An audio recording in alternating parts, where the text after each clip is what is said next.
So the bookshelves behind me. My drawing table's right here. You've seen that in almost every video. And then sometimes we'll point the camera over here and I'll point out, okay, these are the books I did, blah, blah, blah. There's the TV that I watched Formula One on. And then one time I showed you some of the books that I have on this shelf. I'm not finished with that. I'll show you the really good ones up here too. But I have something you've probably not seen. If you're younger than 200 years old, then you probably missed this generation of Comic-Cons where people did little sketchbooks for $10. And that's a popular thing in Artist Alley. But I happen to have a bunch of sketchbooks from like the 90s when the titans of comics today had $10 sketchbooks. Would you like to see some? I've been hanging on to them. I keep them under here. So here's the cabinet under, and you can see I have a bunch of the tall books here. And there's my 2 backup drives. They have my books on them. 2 speakers for the computer. On this side over here, I have more big books because they won't fit on the big shelves. So next to the big books, I'll get into that another time. But I also have a ton of art by other artists, including sketches and big things. And then I have, some very cool things stacked up in there. And right there are the single issue comics that are so special, I won't put them away. They have to be right here in the studio, and I look at them from time to time for inspiration because those comics are so bloody cool. That's a whole video by itself too. But today, we're gonna look at Comic-Con sketchbooks. I'm gonna pull this box out and start pulling them out for you. Okay, let's start off here. What's on top? Mr. Scott Campbell. He did these sketchbooks, look like school notebooks, and they're like, spiral notebooks. I got 4 of them at the time, and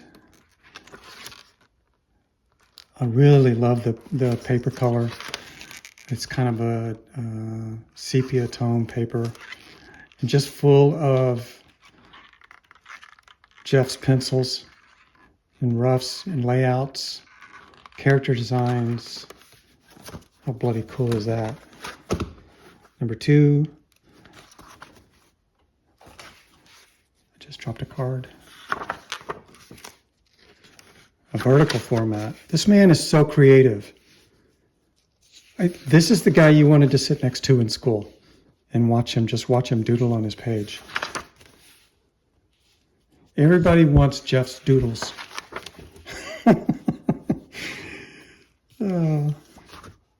Yeah.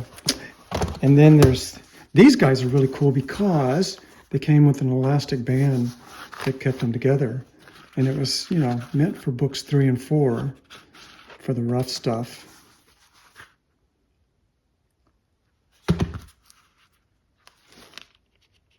Just more of his incredible heroic drawings.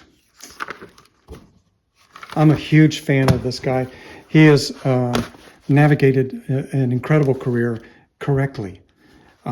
So that takes more than talent. That takes a good head on your shoulders. This guy's the real deal.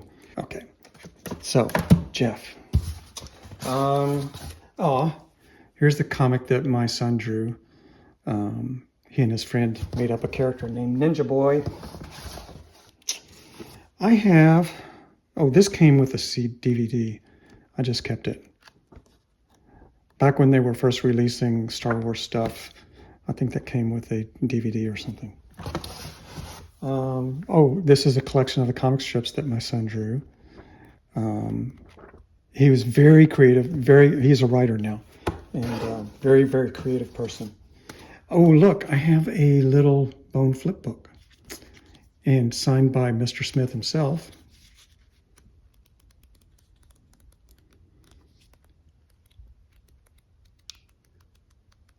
Jeff doing what Jeff knows how to do, animation. I love it. This is every year at the Sunday night of San Diego Comic-Con for many, many years, Bob Chapman had a Dead Dog party, and all the pros would be invited to the party at a local pub, and just relax and have the night off. So this was the flyer for the final one. And Bob would walk through the show on the weekend and give you your ticket. If you didn't get a ticket to get into the Dead Dog Party, you didn't get in. And he was pretty strong about enforcing that. So everybody wanted into the Dead Dog Party. Here's a sketchbook by Amanda Connor. The Good, the Bad, and the Fugly.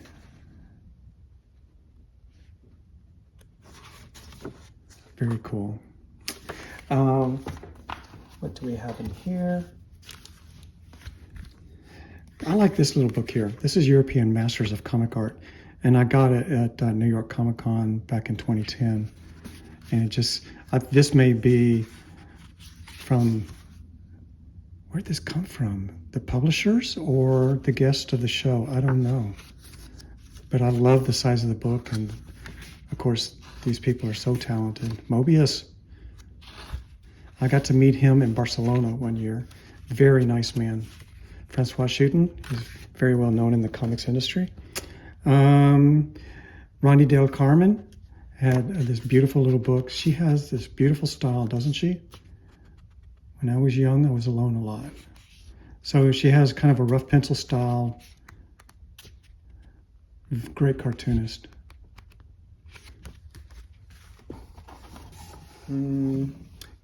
Fabio Moon and Gabriel Ba. These guys are so talented. They are the real thing too. And I liked how Fabio signs his stuff as Moonba. Oh, I have an old Valley of the Far Side by Gary Larson. This stuff was so popular when there was newspapers, these single panel comic strips. The Perils of Improper Circling. Ooh, look what I have here. Usagi Yojimbo's sketchbook by Stan Sakai. With a sketch. This is from 2008. And this one, sketchbook number 7. Usagi Yojimbo, so highly respected in the comic industry for the fantastic storytelling, beautiful art, and a really sweet man. Monica Gallagher's Boobage, eatyourlipstick.com. I wonder if that's still a good website.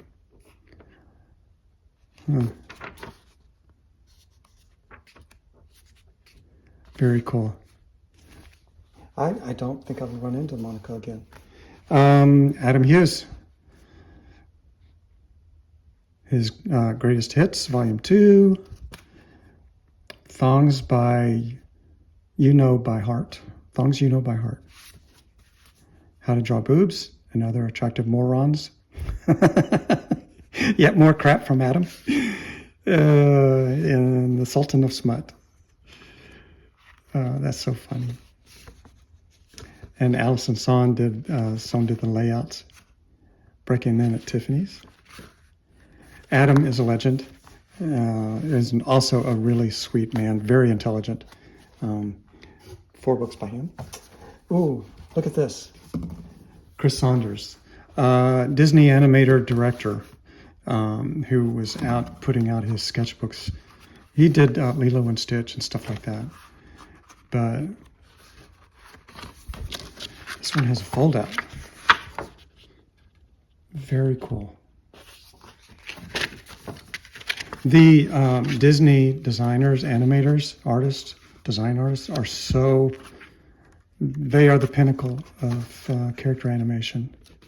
These guys have to be so good to get that job because you're competing with people like Chris, who went on to be a director and all that. Tom and Tony Bancroft come to mind. They also have this kind of incredible talent. So what you notice right off the bat is movement and great tattoos. Chris Saunders. And he had a little cartoon character, Kiskaloo. This is from 2008 as well. We saw this a lot back in a couple of decades ago. this little character. Very cute. So, yeah, Chris Saunders. Oh, I've got something you probably don't even know exists. Do you have the Jim Lee Chinese cookbook? I'm not kidding. Jim loves to cook. And he put together a booklet of his favorite recipes.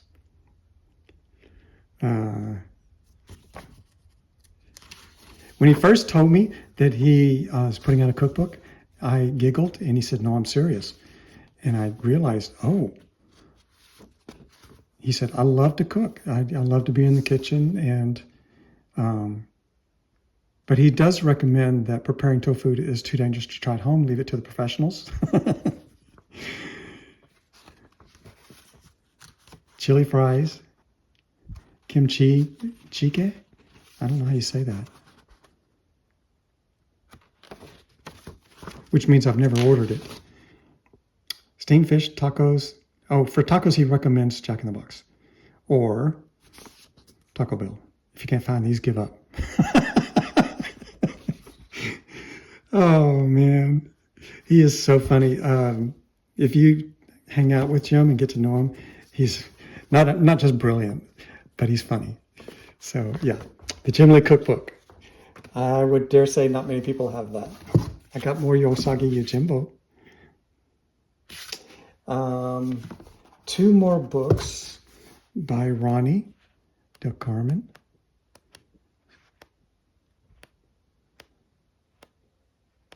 Wonderful, yeah?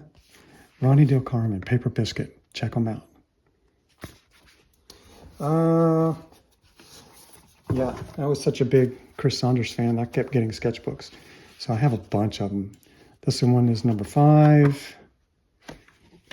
Number 2, I have sketchbook number 2. Painting on their bikini. Great little animal characters.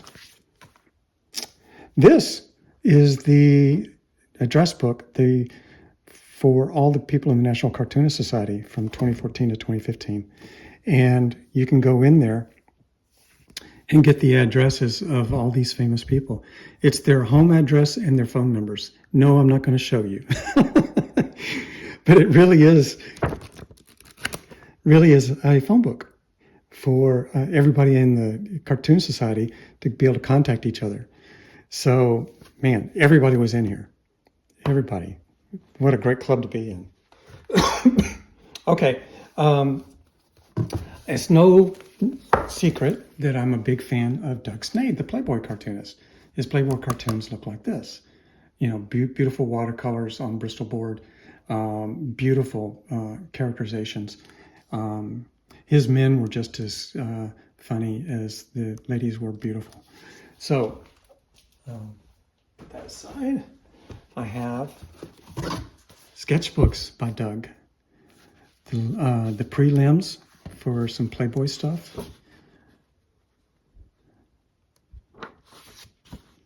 Kind of sexy. A little bit sexy. Very great style. Limited edition superheroines. Yay. Doug was really a sweet man from Canada. And I have found that people from Canada tend to have wonderful manners and a lot less stress in their life than their southern counterparts. Vampirella sketches. Is this? No, sketchbook number 3 for Chris. And mermaids. At some point, everybody has to draw a mermaid. And she says, okay, but nothing kinky. That's the kind of cartoon you get in Playboy. Another great Fabio Moon Gabriel Ba little book. And this one is a collection of their stories and travels. Craig Rousseau, I worked with him before. He's a wonderful artist with a very distinctive style. Kind of a very clean line with sharp blacks. Very stylized, but he knows what he's drawing. He has a wonderful line. And when you color these in, it's beautiful. These kind of drawings are beautiful when they're colored. Oh, Last Kiss. This is a cool book. These are sticky notes, and it's just something that they put out with this. I need love by a dog. I can't eat on an empty stomach. Let's have a drink. So there's a whole little run of these that you can leave on your desk. Or I'm a virgin again. Yeah, this came out at Dark Horse. I love this little book. This is a tiny comic book of the first 2 Spider-Man appearances. So just published in black and white. How cool is that? There were a bunch of these different Marvel's things, but I just got this one because that was the first Spider-Man comic I ever read. Look what I have here. I have a Pogo book by Walt Kelly. All of these are at least 100 years old, right? I mean, this was, when he was around, there was still a Roman Empire or something like that. Very, very old comic strip cartoons. And Walt Kelly was not just the master who was, this stuff wasn't just random animal crap. This was all political satire, political and social satire. And it was like watching Monty Python. A lot of silliness, and these people were acting out just like people in the news. So he reflected his times, and that's why he was so famous. For me as a cartoonist and other cartoonists, he was also the master of the Winsor Newton No. 2 brush. Everything he did was inked with a No. 2 Winsor Newton brush. And when you're learning how to ink your comics, Walt Kelly is one of the people that they reference, your teacher will reference. So it's a rite of passage to work on some Walt Kelly style stuff and see if you can do that too.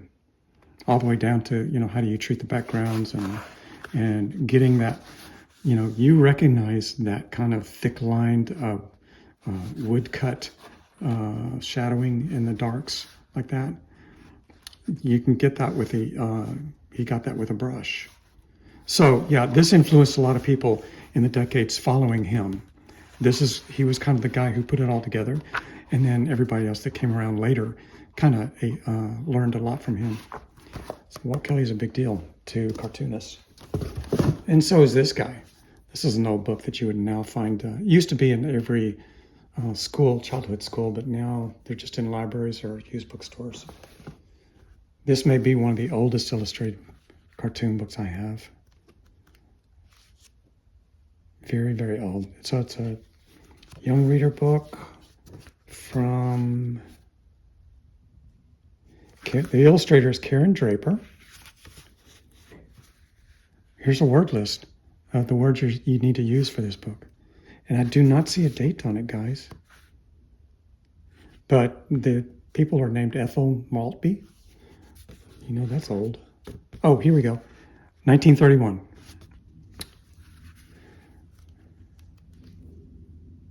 So this came out between World Wars.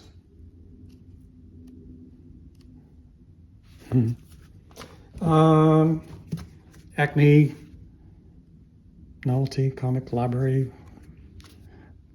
Chris Ware, of course, is a legend.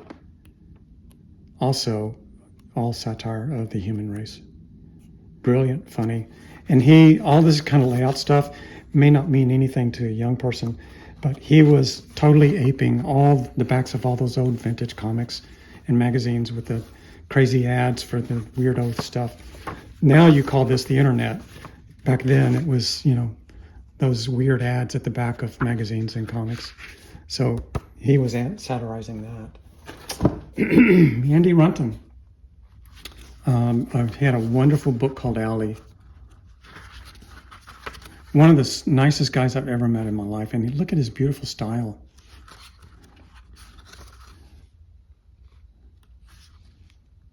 Again, there's somebody who, Andy is somebody who knows exactly who Walt Kelly was.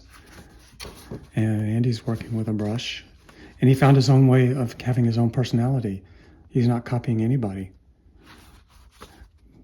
You can, once you read an Alley comic and see how Andy draws the owl and inks it, you would recognize Andy's art anywhere you see it. And that's what every cartoonist hopes for, a recognizable style. This was $5 in 2003. That would be about $50 now. Oh, Dean Yeagle. Another dying breed of the good girl artist. He had a character named Mandy, I think. She actually had a figurine. Again, a Disney cartoonist. And you can tell by all the motion, animal motion, and great flow of character, the expressiveness of the faces. Man, only the best people worked for Allie. Only the best people ended up through the Disney offices. Marcus Maywell Witzel from Top Shelf, Beach Safari. Another great style.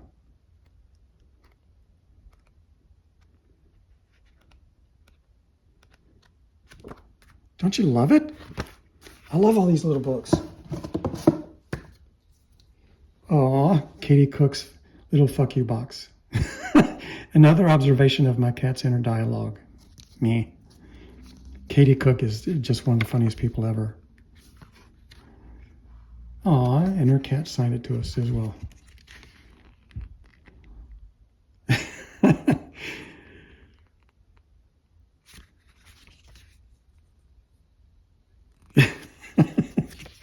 Okay. Yeah. Her cat has attitude.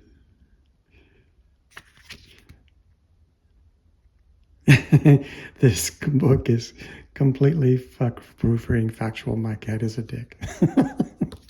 Katie Cook. Patrick McDonnell. Another fantastic cartoonist. Love that old school style.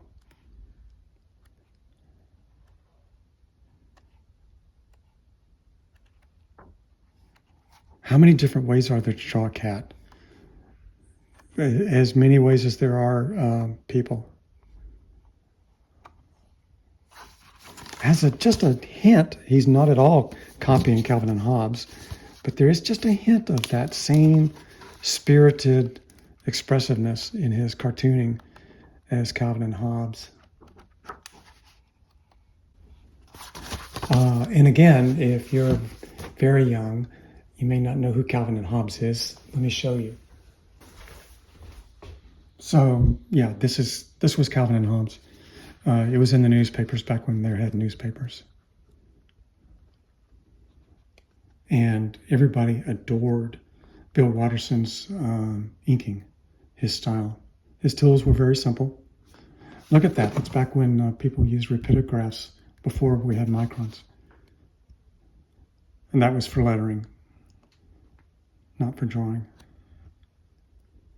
Yeah, very distinctive style that this style, he showed up with this style and everybody went, oh, geez, why didn't I think of that?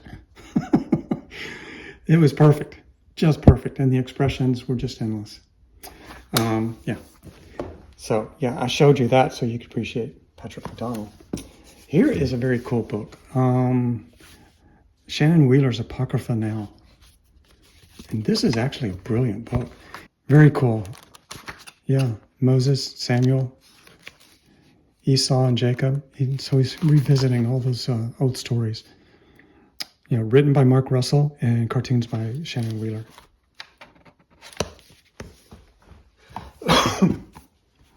Little Mouse Gets Ready. This is Jeff's children's book. This was very popular, and I knew parents who had young children, and they loved this book. Watching a mouse get dressed himself, and then realize mice don't wear clothes. Back to the barn.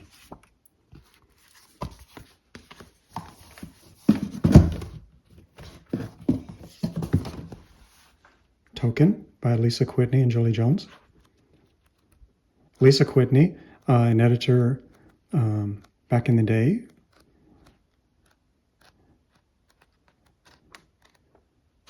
at DC. This is a beautiful, Jolie Jones has a wonderful style. Elisa is, I've never met Jolie. Elisa is a wonderful person. And Greenwood by Charles and Karen, Charles Vess.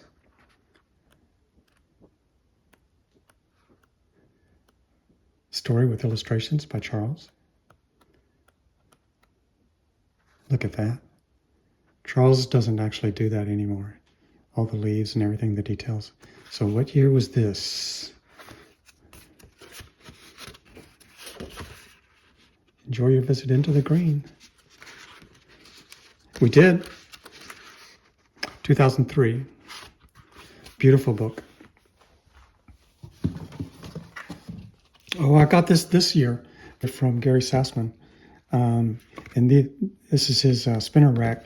And he has a show on YouTube, Tales from My Spinner Rack, where they talk about the old comics, just like wholesome geeks loving it, knowing all the stories and the backstories. It's a very interesting YouTube channel. Anything else left in here? Well, I do happen to have almost all, I think I have all of the mouse guard that came out. The Legends of the Mouse Guard. Have you heard of Mouse Guard by David Peterson? Look at that style. This man can draw his butt off. And it's the most distinctive mouse design. Nobody else has that design of a mouse. Very cool. And a terrific designer, terrific cartoonist, great bold inking style. Look at that. It just pops off the page. Everything is so strong. Very cool. These are, I'm assuming these are long out of print, the original issues. So, that's what's in the sketchbook books. So, that's what you get if you go to conventions and visit the artist in Artist Alley and at their booths. And a lot of them will have the big stuff, but they'll also have a little, sketchbook in the front. And it's always, an affordable thing, or it's free, and you can get them to sign it to you. That's the fun of going to the conventions. That's basically the only way you can get that stuff back then. I guess people post them all on their websites now, but yeah. And you may be wondering, like, okay, Terry, did you do any? Yeah, I did. I did a bunch of them from 2008 to 2020. And they were always black and white, just full of my drawings at the time. I would just pick some of my favorite drawings from that year. 2009. So, yeah. 17, 16, 15, 14, 13, 11. Where's 12? 10. 10 is a fold out. Yeah.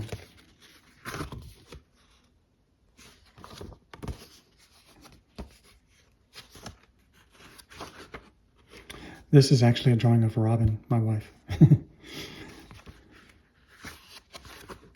Oh, that's what I thought. I did the pencil for layout and the centerfold, and then the cover is the inked version on the 2010. These are out of print. They're not on my website.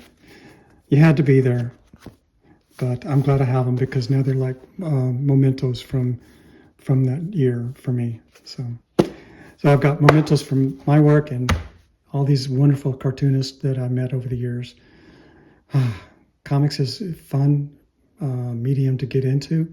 And once you start meeting these people and checking out their work, you're going to want it on your bookshelf too.